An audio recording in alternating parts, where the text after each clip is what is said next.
तो पश्चिम बंगाल के कृष्णानगर में लोकसभा का दिलचस्प मुकाबला होने जा रहा है। टीएमसी की उम्मीदवार लंदन में बैंकर रही महुआ मैत्रा का मुकाबला इंडिया की फुटबॉल टीम के कप्तान रहे बीजेपी उम्मीदवार कल्याण चौबे से है। हमारी संवाददाता मोनिदीपा बनर्जी ने बात की बीजेपी उम्मीदवार कल्याण चौबे से।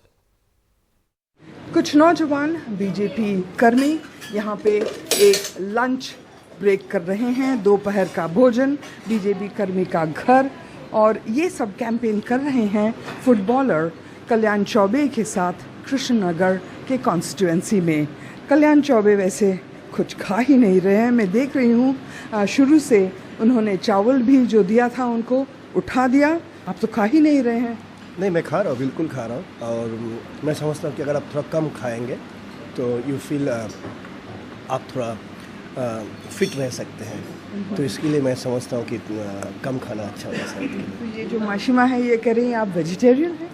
जी, मैं वेजिटेरियन हूँ। मच्छी भी नहीं खाते हैं? नहीं। आप बंगाली हैं? हाँ, मैं खाता था एक समय, लेकिन अभी मैं नहीं खाता।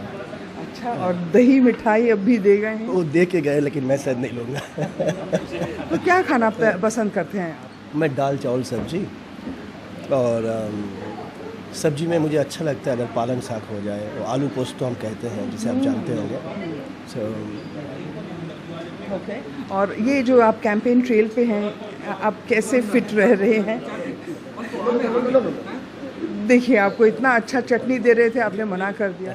ये क्या फिटनेस के लिए आप इतना मीठा चटनी नहीं खा रहे हैं क्या? मैं समझता हूँ कि मीठा जो है, अगर स्पोर्ट्स साइंस के बारे में अगर आपको जानकारी होगी, आप जान सकते हैं कि मीठा तब तक अच्छा है जब तक ये आपके लिए एनर्जी क्रिएट करते हैं, एनर्जी जनरेट करते हैं।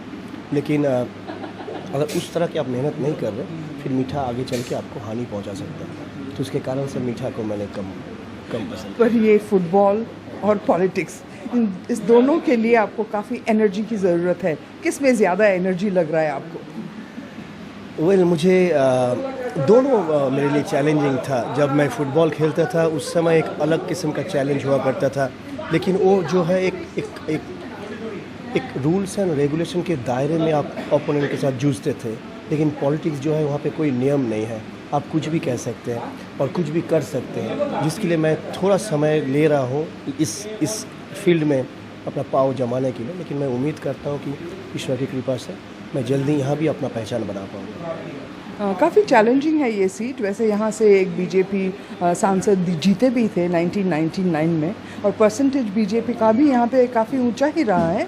तो इससे आपको थोड़ा स्वस्ति मिल रहा है, क्योंकि तृणमूल की जो कैंडिडेट है वो भी काफ़ी स्ट्रांग है।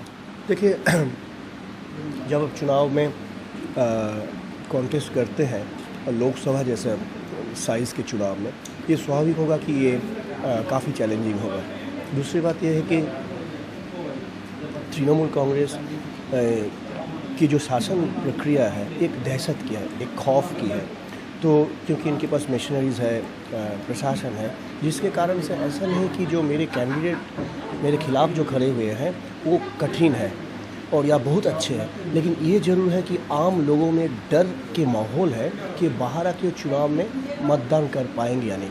तो मेरे लिए ये ज़्यादा चैलेंजिंग है। क्या मैं अपने वोटर्स के लिए एक सिक्योरिटी के इंतज़ाम कर सकता हूँ? क्या वो निडर होकर के वोट दे पाए? ये मेरे ज़्यादा चैलेंजिंग है उसके टीएमसी के कैंडिडेट की तुलना में।